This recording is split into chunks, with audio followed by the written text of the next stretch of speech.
इसके बाद जब उसने घर में रखे बॉक्स की तलाशी ली तो उसमें मिले कागजात में उसकी पत्नी का नाम पूजा नहीं, हसीना बानो।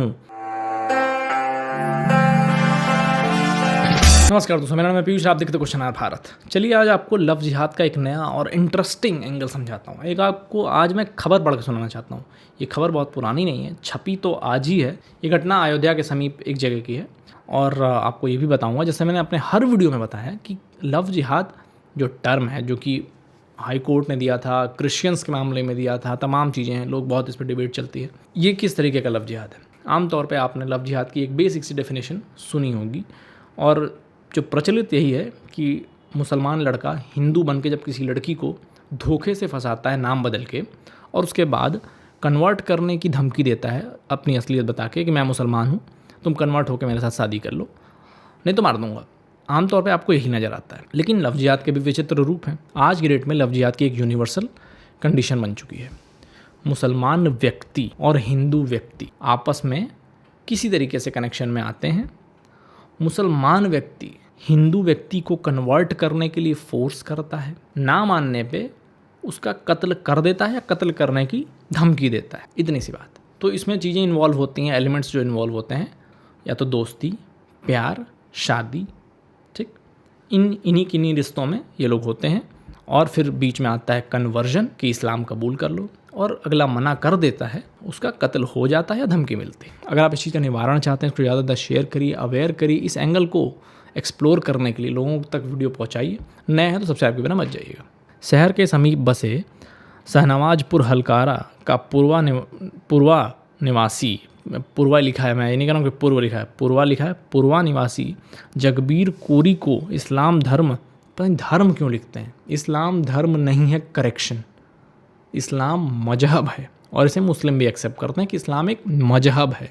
बात ख़त्म। अगर आप किसी को डिफरेंस जानना है तो मेरी और वीडियोस हैं, आप देख सकते हैं। इसमें मैं उस डिफरेंस की बात नहीं करूँगा। इस्लाम धर्म ये बोल रहे हैं, मैं मजहब बोल देता हूँ।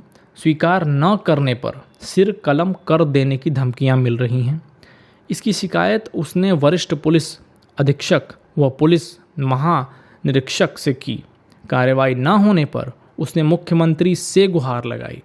तो योगी जी को भी वीडियो है कि योगी जी कृपया इस बात का संज्ञान लें और दोषियों को पकड़वाया जाए और उनको जल्द से जल्द कानूनी प्रक्रिया से सज़ा दिलवाई जाए। जगबीर ने बताया है कि उसकी शादी 12 साल पहले पूजा के साथ हुई थी। अब उसके 2 बच्चे हैं। उसकी पत्नी का अचानक झुकाव इस्लाम मजहब के प्रति बढ़ने लगा। उसने मजार जाना, नमाज पढ़ना शुरू कर दिया। जब उसने मना किया तो उससे झगड़ा करती है और जान से मरवाने की धमकी देती है। ऐसा एक पत्नी कर रही है।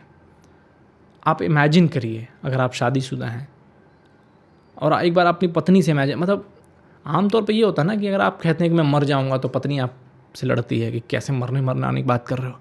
यहाँ पत्नी इस्लाम के लिए अगले को मरवाने के लिए भी उतारू है। आरोप है कि 11 अगस्त को जब वह घर पहुंचा तो उसकी पत्नी नमाज पढ़ रही थी और बच्चों से भी जबरन नमाज पढ़ा रही थी, क्योंकि पिछले 10-11 साल ये हिंदू रीति रिवाज से लोग रह रहे थे। अचानक से ये चीज़ें शुरू हुई हैं तो बच्चों को अजीब लगेगा, ये बच्चे नहीं करना चाहेंगे, तो उसने जबरन करवाया। ठीक है, मना करने पर लड़ाई पर उतारू हो गई।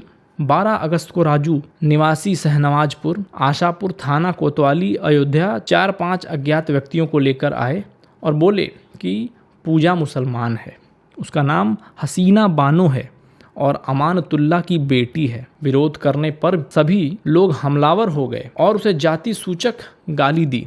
अब जाति सूचक गाली देने का मतलब आप समझ रहे हैं, मतलब यहाँ पे मामला लोअर कास्ट और मुसलमान का है। ये वही लोअर कास्ट और मुसलमान का, यानी जय भीम और जय मीम का कॉम्बिनेशन है। जब ये जय भीम वाले भी और जय मीम वाले भी तभी उतरते हैं जब इनको वोट बैंक की और पॉलिटिक्स करनी होती है, सत्ता के लिए, गद्दी के लिए, पर्टिकुलर लोगों का वोट इकट्ठा करने के लिए। रावण जैसे लोग, ओवैसी जैसे लोग कभी कभी एक हो जाते हैं और इनके, क्योंकि लोग तो लीडर्स हैं भाई अपनी अपनी कम्युनिटी के। लेकिन ज़मीन पे क्या है, सच्चाई ये है। एक सच्चाई और बताऊंगा जब दूसरा केस डिस्कस करूंगा मैं, वो शायद अगली वीडियो में करूंगा, आप सब्सक्राइब कर लीजिएगा। कहा कि अपनी ज़मीन व मकान बेचकर पैसे मेरी बेटी को देकर उसे हम लोगों के साथ भेज दो, नहीं तो नहीं तो मेरे मजहब के लोग तुम्हारा सिर कलम कर देंगे। इसके बाद सभी लोगों ने कीमती सामान, बैंक, कागजात छीन लिया।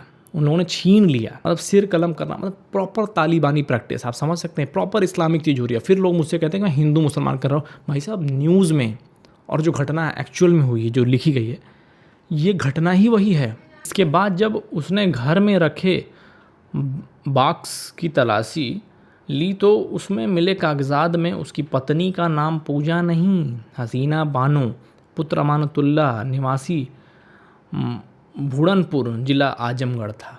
मतलब आप समझ रहे हैं, अगर किसी को इस कहानी के यहाँ तक ये समझ में आया भाई हिंदू थी, झुकाव होने लग गया तो कन्वर्ट हो गई, ठीक है, उसको तो कन्वर्ट करने के लिए कोई मुसलमान था ही नहीं, वो तो अपने आप कन्वर्ट हो गई, उसका झुकाव हो गया, 10 साल तक हिंदू थी फिर कन्वर्ट हो गई। कागज़ में उसका ओरिजिनल नाम, उसके पिता का ओरिजिनल नाम लिखा हुआ था। मतलब ये सादी ही फ्रॉड थी, ये पूरी इंटेंशन ही फ्रॉड थी कि एक टाइम के बाद ये करना तय है। मुझे नहीं पता कि पुलिस इस केस में किस सीरियसनेस से, किस किस एंगल को एक्सप्लोर कर रही है। करना चाहिए सारे के सारे एंगल, क्या पता इसका कोई तालिबानी, आतंकवादी, ISIS जिहादी कनेक्शन भी निकल भी सकता है। अगर आपकी इतनी पेशेंस के साथ प्लानिंग चल रही है कि इतने साल रुक जाएंगे, पेपर में रियल नाम होते हुए भी शादी फ्रॉड कर लेंगे, मतलब आप समझिए, उसके बाद डरा धमका के पेपरबाजी और गहने और सब चीज़ें लूट रहे हैं आप, और धमकी दे रहे हैं कि सर कलम कर देंगे। प्रॉपर तालिबानी और जिहादी तरीका है। उसके बाद कोई कहेगा कि ये जिहाद कैसे है, लव जिहाद कैसे है, इस्लाम का क्या लेना देना है। कन्वर्जन की बात खुल के तो परिवार वाले कर रहे हैं, लड़की कर रही है, उसकी पत्नी रह चुकी है, उसके बच्चों की माँ रह चुकी है, फिर भी। और फिर कोई कहता सब लोग ऐसे नहीं। फिर मुझे आप कमेंट में बताइए कि कौन कौन कैसा कैसा है, ये कौन तय करता है। और अब कोई पूछेगा कि ये लव जिहाद कैसा है, इस्लाम में तो ये सब नहीं है, ये कुछ लोग हैं जो अपने उसके लिए कर रहे हैं, इसका लव जिहाद से क्या लेना देना। तो आपको मैंने पहले भी कई बार कुरान की वो पंक्ति दिखाई है, वो आयत दिखाई है, फिर से एक बार दिखा देता हूँ, जिससे साबित होगा कि कुरान में कुछ चीज़ों के लिए इंस्ट्रक्शंस हैं, आदेश हैं। कुरान में साफ साफ क्लियरली कहा गया है कि नॉन मुसलमान से शादी तब तक मत करो जब तक वो अल्लाह में ईमान ना लाए। नॉन मुसलमान, चाहे महिला हो चाहे पुरुष हो, दोनों के लिए अलग अलग चीज़ें लिखी हुई हैं। उसमें ये तक भी लिखा हुआ है कि भले तुम किसी नौकर से कर लो, गुलाम से कर लो, स्लेव से कर लो, लेकिन नॉन मुसलमान से मत करो, ठीक है। और तभी करो जब ईमान ले आए। इसीलिए मोस्ट केसेस में आप देखेंगे कि शादी से पहले कन्वर्जन के लिए दबाव डाला जाता है। यहाँ देर हो गई, शादी के बाद दबाव शुरू हो गया और इस लेवल तक पुश किया गया कि कत्ल कर देंगे नहीं एक्सेप्ट करोगे तो। दबाव तक होती बात तो समझ में आता, भाई वो चाह रही थी, कत्ल की धमकी, सीधा सर कलम करने की धमकी। फिर अब कोई कहेगा कि जो मैंने बुक दिखाई है, पेज दिखाया है, क्या ऑथेंटिसिटी है। आपकी जानकारी के लिए ये बुक अभी भी मेरे पास है। इसमें साफ साफ कि प्रिंटिंग प्रेस एक मुसलमान का, ये ट्रांसलेट करने वाला व्यक्ति मुसलमान, तो अब वो अपने ही कुरान को, जिसको बहुत मतलब महत्व दिया जाता है और बहुत मान सम्मान और तमाम चीज़ें, वो झूठ तो नहीं लिखेगा, इतना बड़ा गुनाह तो नहीं करेगा आपकी टर्मिनोलॉजी में। तो अगर वो सही है तो पूरी की पूरी आइडियोलॉजी और फिलॉसफी गलत है। और अगर ये सब जो है उसने गलत ट्रांसलेट किया तो फिर उसका कॉलर पकड़ो, क्यों इस्लाम को बदनाम कर रहा है। खैर, इस वीडियो में इतना ही। मैं चाहता हूँ कि अगली वीडियो के लिए सब्सक्राइब कर लीजिए। अगली वीडियो बहुत जल्द आएगी और रिसेंट मुद्दे पे ही है, तो कमेंट करिएगा अगर आपको पता है मैं क्या कहना चाह रहा हूँ, तो सब्सक्राइब कर लीजिएगा। ये वीडियो बड़ी ना हो जाए इसलिए मैं इसको इतने में ख़त्म कर रहा हूँ। फिर मिलते हैं अगली वीडियो में। जय हिंद, वंदे मातरम। तो लाइक और शेयर ठोक दीजिए, महाकाल का दबा के लाइक और शेयर ठोक दीजिए।